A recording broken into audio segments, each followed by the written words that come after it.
Halo, nama aku Raisa Indriani. Aku dari Program Studi Ilmu Pemerintahan Universitas Padjadjaran Angkatan 2021. Oke, halo teman-teman. Kenalin, aku Nurul Zakia Ramadan dari Departemen Politik dan Pemerintahan Universitas Gadjah Mada Angkatan 2021. Oke, halo semuanya. Kenalin, nama aku Arsila, biasa dipanggil Sisil. Aku dari Ilkom 20. Halo, sebelumnya nama aku Lutfi Aryadianova, akrab dipanggil Lutfi. Aku dari Prodi Ilmu Hukum Universitas Padjadjaran. Jadi ilmu pemerintahan sendiri merupakan suatu bidang yang mengkaji berbagai permasalahan organisasi, administrasi, manajemen, hingga kepemimpinan dalam proses penyelenggaraan organisasi ataupun badan publik yang bertugas menjalankan kekuasaan negara sebagaimana yang tertera dalam peraturan undang-undang. Jurusan yang lagi aku jalanin saat ini adalah jurusan Ilmu Komunikasi Unpad. Di jurusan ini adalah jurusan yang membahas segala bentuk komunikasi yang efektif dan segala bidang, misalnya komunikasi politik, kesehatan, organisasi, dan lain sebagainya. Buat ilmu politik itu ilmu yang mempelajari tentang teori-teori politik, tentang fenomena-fenomena sosial politik yang terjadi, kemudian isu-isu yang berkaitan dengan yang namanya relasi kuasa. Nah, sebelumnya politik dan relasi kuasa itu apa sih? Nah, politik itu sebenarnya simpel. Politik adalah usaha untuk mencapai sebuah kesejahteraan bersama. Nah, tapi dalam usaha mencapai kesejahteraan ini diperlukan aktor-aktor yang menjadi penguasa gitu dalam menjalankan kebijakan-kebijakan yang harus dicapai gitu. Nah, dan di sini di politik ini kita belajar tentang relasi kuasa antar aktor-aktor politik maupun aktor politik dengan masyarakatnya, seperti itu.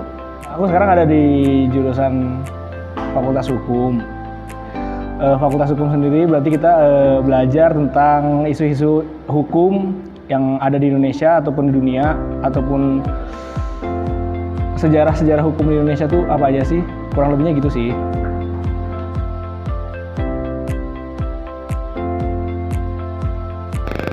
Yang pertama, kita di awal tentunya bakal belajar tentang dasar-dasar ilmu pemerintahan sendiri. Lalu berkembang kita akan belajar tentang teori-teori ilmu pemerintahan.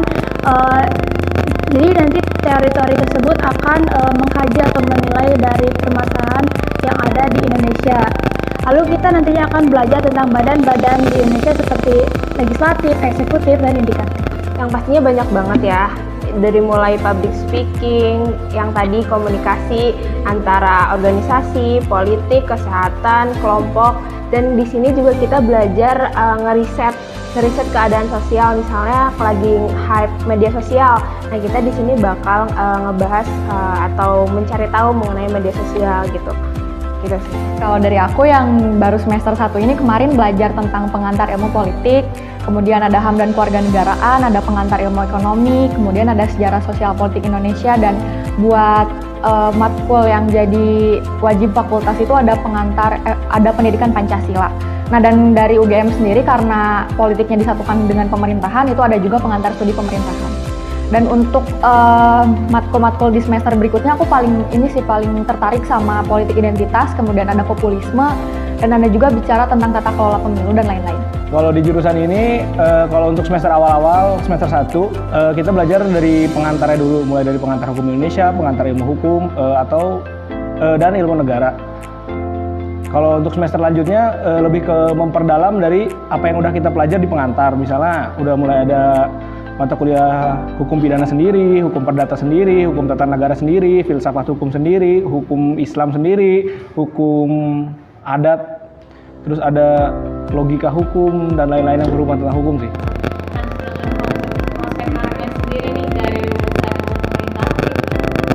Kalau prospek karir dari ilmu pemerintahan, aku kan dari Unpad ya. Kalau alumnus Unpad tuh banyaknya jadi gubernur, bupati, wali kota, camat, kayak gitu lah. Lalu kalau pemerintahan sendiri pasti identik dengan PNS. Banyak dari ilmu pemerintahan yang nantinya jadi PNS. Selain jadi PNS, kita juga bisa jadi diplomat.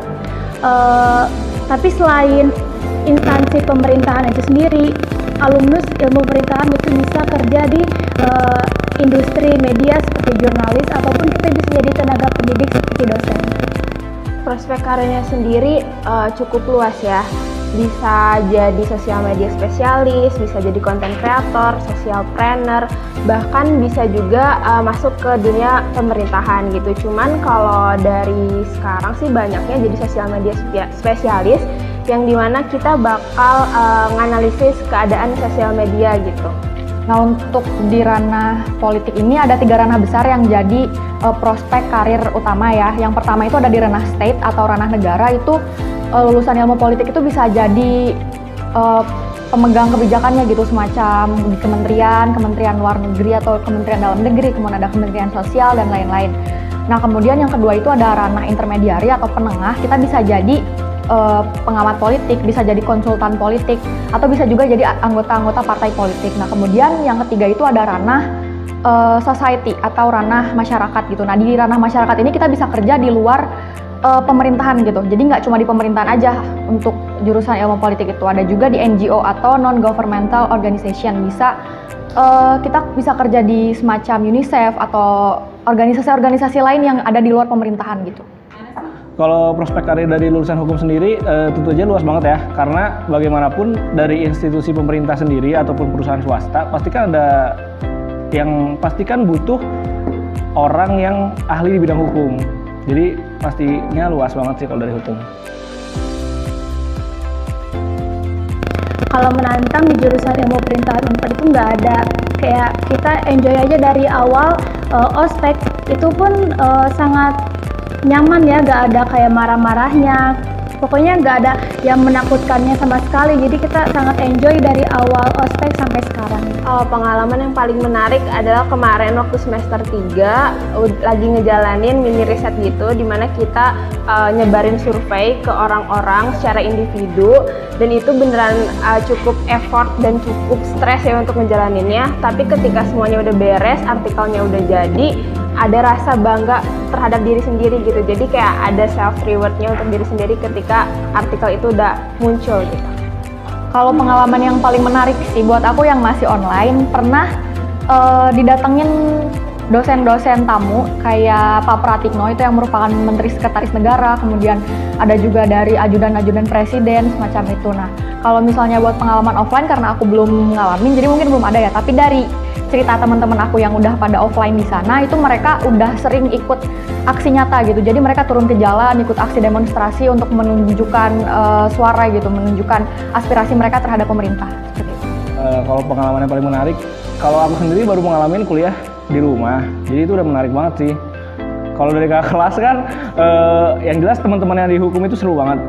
Terus kalau materi yang dipelajari juga menarik banget sih. Jadi kan kita mempelajari tentang isu hukum yang ada. Jadi kita tahu nih kenapa sih ini dihukum sekian, kenapa sih dia hukumannya cuma sekian. Jadi kita lebih bisa belajar banyak dari isu-isu yang ada di masyarakat.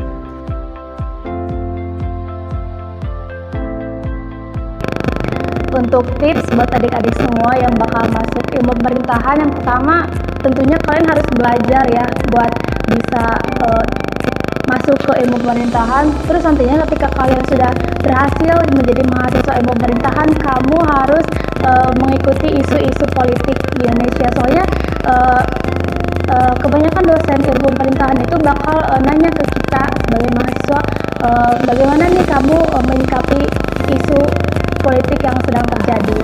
Jadi kita harus aktif banget. Kalau untuk tips, belajar aja sih dengan sungguh-sungguh, karena untuk masuk ke Ilkom kata orang susah dan lain sebagainya. Sebenarnya tergantung yakin dan niat diri sendiri sih. Kalau misalnya kita yakin dan niat untuk masuk situ, bakal ada aja jalan untuk masuk situ. Dan untuk masuk Ilkom sendiri, jangan sampai mikir kalau kita nggak ada hitung-hitungan sama sekali. Soalnya kita ada statistika sosial yang bakal ngitung banyak banget, tapi jalanin aja, itu bakal jalan dengan sendirinya dan bakal bisa sih gitu. Buat adik-adik yang mau masuk jurusan ilmu politik sih pesanku belajarnya dari sekarang, dan coba luangin baca berita, luangin nonton acara-acara yang berkenaan dengan politik gitu, seperti Mata Najwa atau yang lainnya, juga dengar podcast-podcast yang berkenaan dengan politik gitu. Terus perbanyak baca jurnal gitu, mulai baca jurnal, mulai baca buku, karena sejatinya di ilmu politik itu tugasnya esai, paper yang harus banyak baca, harus punya bakat menulis gitu, harus bisa nulis gitu, kayak gitu. Kalau buat adik-adik yang mau masuk fakultas hukum, yang pasti pertama belajar, yang kedua berdoa, yang ketiga mulailah baca isu-isu hukum apa aja sih yang ada di masyarakat sekarang. Terus jangan pelit sama lingkungan luar ya. Jadi jangan antisosial lah gitu kalau masuk hukum. Karena kan kita belajar tentang ilmu-ilmu sosial.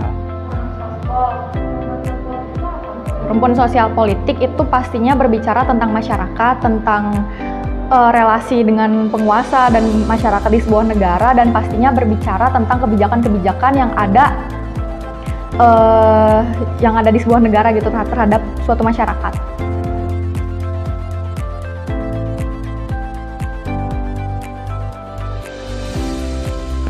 Untuk stigma buat rumpun sospol itu yang aku dengar sebelum menjadi bagian dari rumpun sospol itu katanya mahasiswa sospol tuh susah diatur lah, ataupun lebih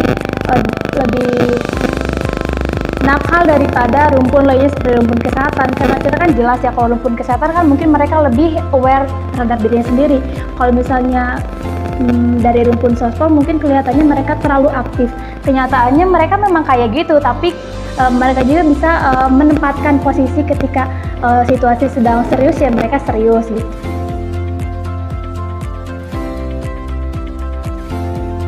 Kalau di universitas aku sendiri, di rumpun sospol itu yang pertama tentunya ada ilmu pemerintahan, lalu ada hubungan internasional, ada antropologi, ada administrasi bisnis, administrasi publik, administrasi negara, lalu ada cukup sih katanya. Gimana sih prospek karir dari rumpun sospol itu? Prospek karirnya cukup luas ya, yang tadi aku bilang bakal bisa masuk mana aja, bisa ke perusahaan, bisa ke pemerintahan, bahkan ke perbankan juga bisa. Soalnya rumpun sosial humaniora ini tuh biasanya nggak tergantung terhadap program studi. Jadi misalnya kita univ di program ini, tapi kerja bisa jadi di bidang lain gitu. Jadi emang sospol ini tuh luas banget program kerjanya, dan prospek kerjanya juga bakal luas banget. Menurut Kakak, karakteristik atau sifat dari anak-anak sospol itu kayak gimana? Yang pasti yang aku rasain selama 2 tahun itu orangnya humble, terus keren-keren juga, terus asik, terus adaptif juga, dan yang paling aku rasain adalah mereka suka banget organisasi. Jadi untuk nanti di perkuliahan pasti kalau kalian ikut panitia atau ikut organisasi pasti banyak banget anak sosumnya gitu, karena mereka lebih suka berorganisasi daripada cuman ke akademik doang gitu.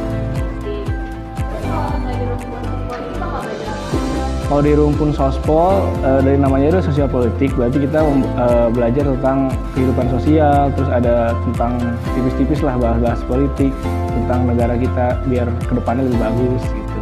Sama ada yang salah nggak sih dari politik sekarang?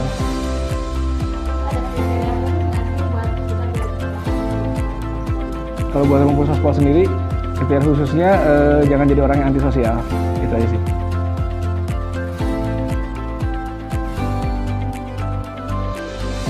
Buat adik-adik yang mau masuk ke rumpun sospol atau prodi hukum, jangan lupa belajar, tetap semangat, hasil serahkan sama yang di atas. Buat adik-adik semua jangan lupa belajar yang benar, mau SNM, SBM ataupun ujian mandiri, kalian harus tetap belajar dan jangan patah semangat kalau kalian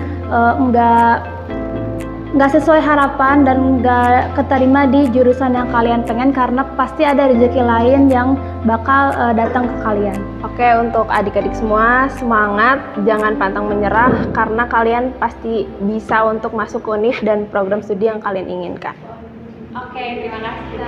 Oke, yeay.